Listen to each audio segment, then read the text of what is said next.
Residents of St. Louis Park, welcome to spring. And now it's time for Bikes in the Park. Hey! Hi, my name is Joe, and this is my bike. My name is Kyle, and this is my bike.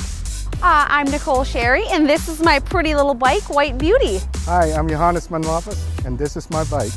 Hi, I'm Adam. This is my bike. My name is Shay. I live in St. Louis Park, and this is my bike. My name's Ian Rockers. I'm a St. Louis Park resident, and this is my bike. My name is Ben Manabog, and I'm the transportation engineer at the City of St. Louis Park. And I started working here in 2017, and a lot of what I work on here at the city is Connect the Park projects.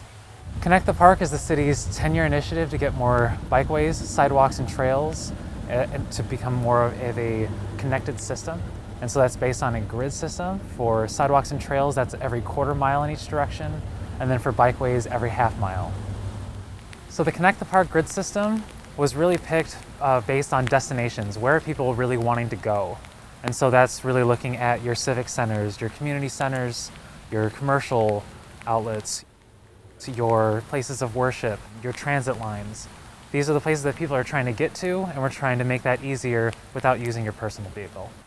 So the Connect the Park facilities you see out there, whether it's the bike lanes on the road, the trails, or the sidewalks on the side of the street, we look at a lot of different things for that. So we're looking at the safety of all users of the road, so that's your pedestrians, your bikes, your vehicles. We look at accidents, we look at how fast are the vehicles going on the street, how many. We also have to follow certain state statutes. Connect the Park really got started with the Active Living Sidewalks and Trails Plan back in 2009. And then through that, Connect the Park as a policy began in 2012. And then we really started implementing these projects in the ground in 2015. So right now in 2019, we're about halfway through all the projects we've got, and we're looking at finishing up this round of projects in 2023. So projects in Connect the Park that we've already completed are kind of in the northwest part of the city. So we've got Shallard Parkway, we've got Westmoreland. We did Texas Avenue Bikeway, 28th Street Bikeway. We did 39th Street Sidewalk in Mankato Vista. And then we also worked on the Elmwood neighborhood this last year as far as connecting into the main sidewalks there. And then what we're looking at in the future is a lot of the main thoroughfares we have in the city. So we're looking at Louisiana Avenue, we're looking at Cedar Lake Road, 36th Street, Beltline Boulevard, Monterey, kind of getting in the last big chunks of this system. So with Southwest Light Rail, we timed a lot of our projects to be connecting into that area prior to their service date in 2023. So that's looking at our stations at Wooddale Avenue, Louisiana Avenue, and Beltline Boulevard. And so, for example, one of those is looking at Beltline Boulevard, getting an additional trail connection on the west side of the street, and then working on sidewalk connections along Highway 7 and getting up into the Triangle neighborhood. So projects we have coming in this year is Cedar Lake Road from Louisiana Avenue out to Quinton Avenue. That's installing more bikeways and the sidewalk on the south side. We're also looking at the southeast part of town in Mankato Vista with bikeways on 38th Street, Park Commons, Quinton, Princeton, and Wooddale, south to the Edina border. And then some projects we have upcoming, we're looking at Cedar Lake Road west of Louisiana, we're looking at 36th Street, Monterey, Beltline Boulevard. So you can check out more information on Connect the Park on the city's website at www.stlouispark.org. My name is Ben, and this is my bike.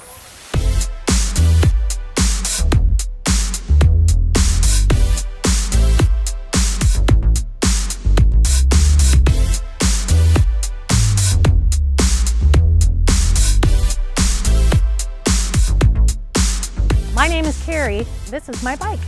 Hey, I'm Nick Garbus. This is my bike. Hi, I'm Jane, and this is my bike. My name is Miguel, and this is my awesome bike. Hello, my name is Ben, and I work here at Eric's Bike Shop in St. Louis Park.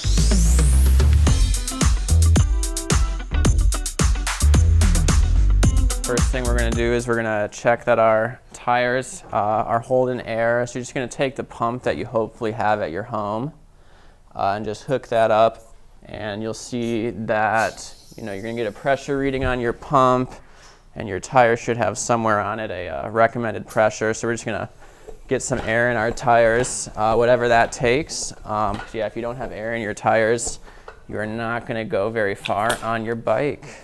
So that is probably the most essential step.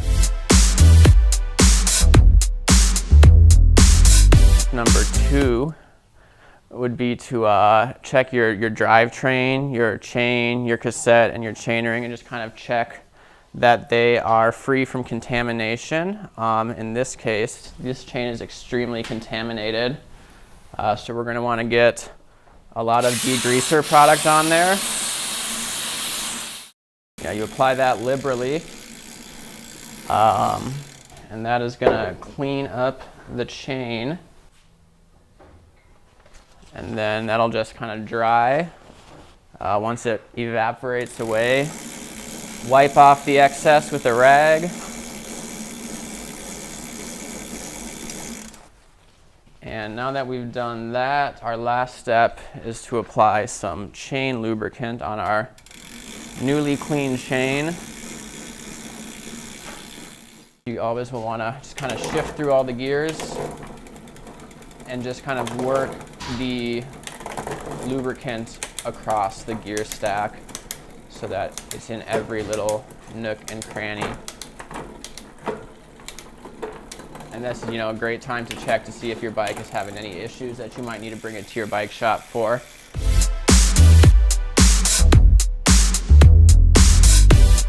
Step number 3 would probably just be to check all the bolts on your bike and make sure they're properly tightened. So make sure that your seat isn't going to come loose as you're riding. Make sure that your wheels are properly attached. If your bike has through axles, you'll tighten those up. But most bikes use a quick release that you can do by hand. Obviously, we've got a lot of bolts up here. We can check those because, yeah, we just don't want anything coming loose when we're riding. And yeah, if you rode a lot last season and put the bike away, those could have come loose and you could have a bad ride when you take it out for the first time. But that's pretty much everything you want to do.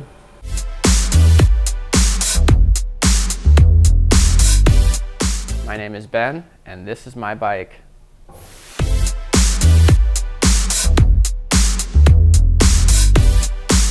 Hi, my name is Michael. This is my bike, the Tank. Hi, I'm Mark. This is my bike. Carla Sanders, and this is my bike. I'm Andy, and this is my bike. Hi, I'm Mark Berg. I live in St. Louis Park in the Birchwood neighborhood, and this is my bike. This is a bike I bought 32 years ago at Hector's Cycle World in Sherman Oaks, California, just before I moved here to the Twin Cities. So it's kind of a Frankenstein bike, but it's my fair weather commuter. It's one of 4 bikes I own.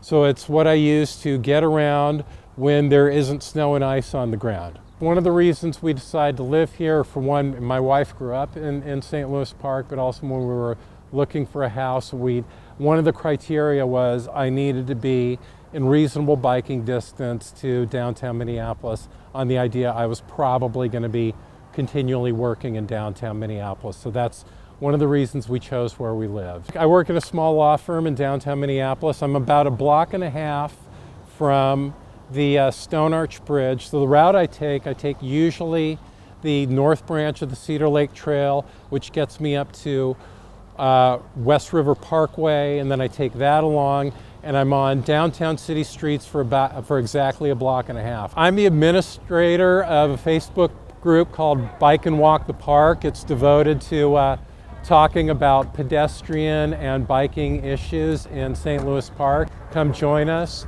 Keep yourself abreast of what's going on with respect to projects, and tell stories, ask questions, make jokes, complain, celebrate, all those sorts of things.